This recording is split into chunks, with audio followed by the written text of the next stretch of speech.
Une période de vache maigre pour Orano.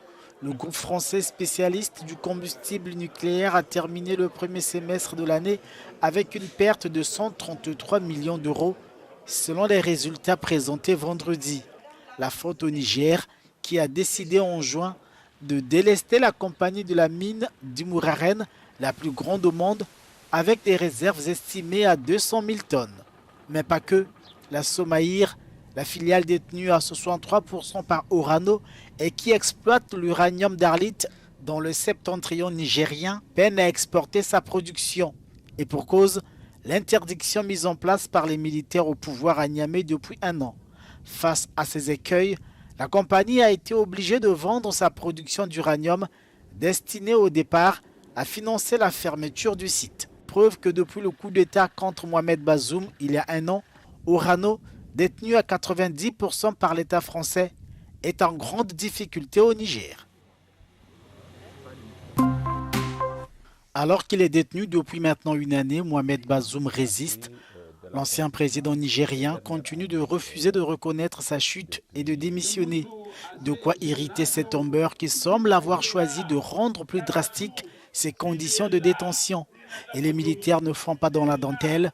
Depuis des mois, l'ancien président est complètement éloigné du monde extérieur.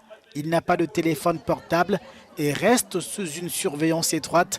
Seules les visites de son médecin sont autorisées. Un renforcement des conditions carcérales lié aussi sans nul doute à la tentative de son évasion supposée en octobre dernier. Alors que depuis juin, la justice nigérienne a décidé de lever son immunité, ouvrant la voie à un procès. Mohamed Bazoum est accusé de crimes de trahison. La communauté internationale semble avoir quitté son chevet. Les appels en faveur de la libération de l'ancien président sont désormais aux abonnés absents. La République centrafricaine se prépare à réviser son registre électoral avec l'appui de la mission des Nations Unies pour la stabilisation du pays. Selon Florence Marchal, porte-parole de la MINUSCA, leur soutien va bien au-delà des simples aspects logistiques. Les opérations de révision du fichier électoral vont prochainement commencer en République centrafricaine avec le soutien de la MINUSCA, qui va déployer 104 tonnes de matériel et transporter 384 personnes. Ce soutien ne se limite pas au plan logistique et technique. Sur le plan politique, l'appui de la mission se traduit par les bons offices de la représentante spéciale du secrétaire général, afin de créer les conditions favorables pour la tenue d'un processus électoral inclusif, participatif et apaisé. Environ 800 000 nouveaux électeurs doivent être inscrits pour garantir la sécurité de ce processus. La MINUSCA a récemment alloué 1,3 million de dollars et collabore avec les forces de défense locales. En matière de sécurité, la MINUSCA travaille avec les forces nationales de défense et de sécurité pour élaborer un plan de sécurisation des élections. L'actualisation du fichier électoral est la première étape du processus qui inclut des élections locales, puis présidentielles et législatives. On estime à 800 000 le nombre de nouveaux électeurs enregistrés sur un total de 2 millions depuis la dernière révision du fichier effectuée en 2020. La mise à jour du registre électoral est cruciale pour préparer les élections locales qui se tiendront pour la première fois en 36 ans. Le processus de Nairobi est quasiment mort, déclaration du président congolais. Félix Tshisekedi attribue cet échec supposé à son homologue kényan. William Ruto tenait en effet le gouvernail du dialogue de Nairobi, appelé à mettre fin à la crise sécuritaire dans l'est de la RDC. Le processus devait notamment accompagner le programme de désarmement et de démobilisation de groupes armés actifs dans cette partie du Congo. Mais pour Félix Tshisekedi, William Ruto a pris fait et cause pour Kigali. Le Rwanda est accusé par les autorités congolaises d'avoir déployé ses militaires sur leur territoire en soutien au M23, ce que confirment des rapports des experts de l'ONU.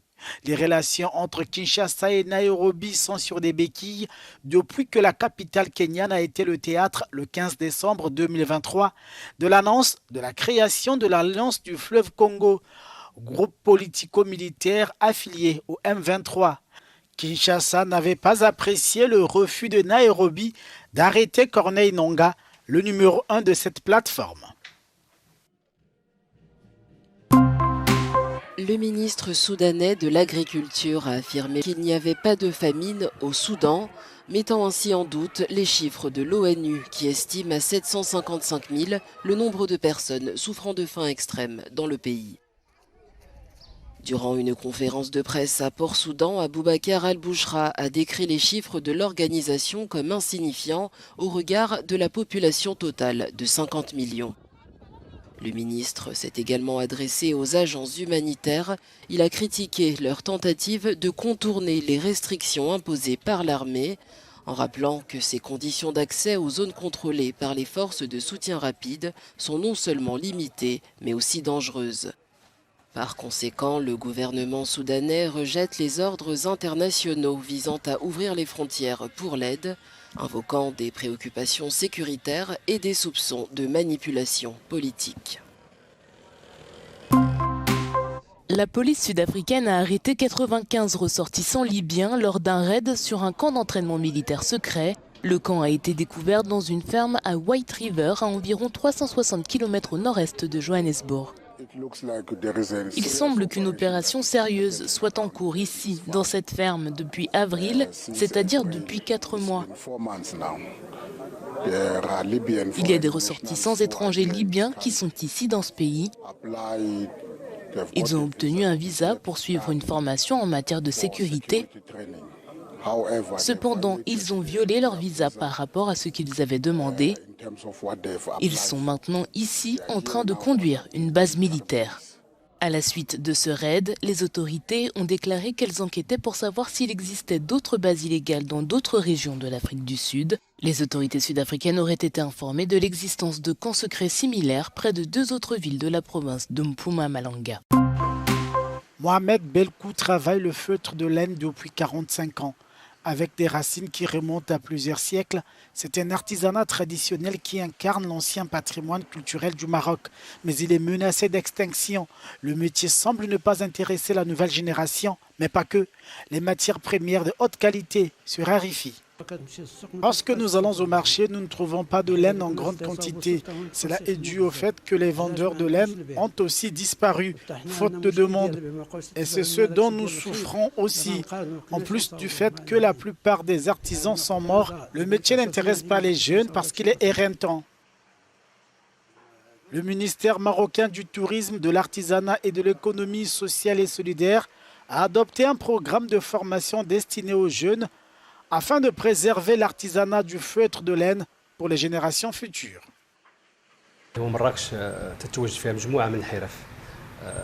Nous avons fait venir un artisan et nous avons documenté le processus de production du début jusqu'au produit final. Nous avons également organisé des programmes de formation selon de nouvelles normes. Ensuite, nous avons essayé d'impliquer différents acteurs des secteurs publics et privés afin de développer ces métiers et de leur trouver une nouvelle fonction. Alors que la clientèle se fait rare, les artisans tentent d'innover en proposant divers articles en feutre de laine dont les prix varient entre 5 et 649 $ américains. La demande ayant diminué, nous avons pensé à la développer. Nous fabriquons maintenant des sacs, des chapeaux, des colliers et des bracelets et c'est ce que les touristes préfèrent. C'est la première fois que je viens et je n'ai jamais vu un tel artisanat. Ils fabriquent des chapeaux, des sacs et des tas de choses. C'est vraiment inhabituel et c'est un très bon artisanat qui prend beaucoup de temps. Le ministère marocain du tourisme espère protéger l'artisanat du feutre non seulement pour préserver le patrimoine culturel, mais aussi pour soutenir l'économie locale.